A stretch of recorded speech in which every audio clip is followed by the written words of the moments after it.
trying to revive him. A Navy commander said some victims were shot after leaving the building. He said he was talking to a civilian co-worker who was shot right next to him as they talked. Being in the Navy is not the first time I've seen a fatality, so when I saw the man drop, I knew that it was an issue. It was an active shooter right now, and I had to leave the area, so I ran the back of the building, jumped the fence, and then I ended up over in the safe area with the rest of my co-workers. Commander Tim Gyra says he feels lucky to be alive because so many from his building did not survive.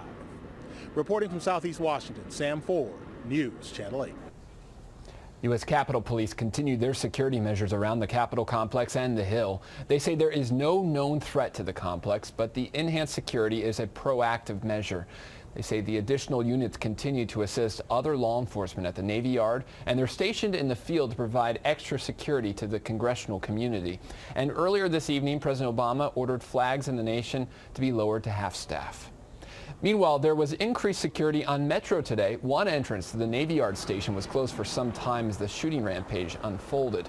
Prince George's County Police pledged extra security at their stations throughout the rest of the evening, which riders still might encounter tonight. Just a few hours after the first reports of violence at the Navy Yard, President Obama delivered a bold statement from the White House in response to the shooting rampage. Candace Gibson has details on what the president said and reaction from other lawmakers. I've been briefed by my team on the situation. President Obama appeared in front of the cameras at the Executive Office building shortly after noon. Today's mass shooting took place only 2.5 miles away from the White House, the closest the president has ever been to such an incident. So we are confronting yet another mass shooting. And today it happened on a military installation in our nation's capital. It's a shooting that targeted our military and civilian personnel.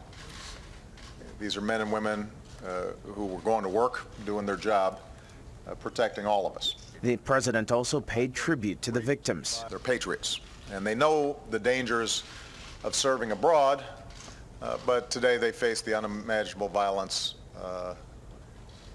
that they wouldn't have expected here at home.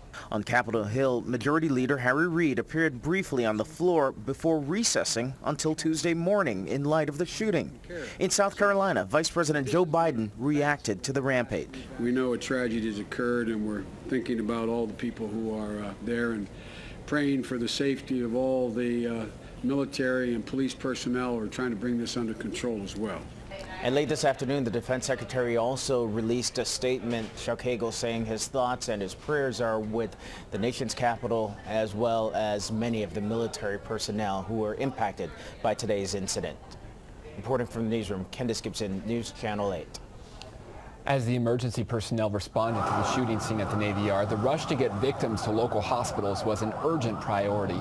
Many of those injured were taken to MedStar Washington Hospital Center, where staff members said they prepared for the worst. The Navy family today suffered a horrific attack, and we are a family. The civilians that work in Navy and do the critical work that has to be done suffered just a stunning and horrific blow today. I may see this every day. I may, be the chief medical officer of a very large trauma center, but there's something wrong here when we have these multiple shootings, these multiple injuries. There's something wrong. In addition to the 13 fatalities today, again, we want to remind you there were 14 victims who were injured who were taken to area hospitals. The good news at this hour is that all of the patients taken to MedStar today are expected to survive and recover from their wounds. We're standing by for more details on the conditions of all those other survivors. Much more reaction to the Navy Yard shooting coming up here on News Channel 8, plus a look at the forecast with Adam Caskey. We'll be right back.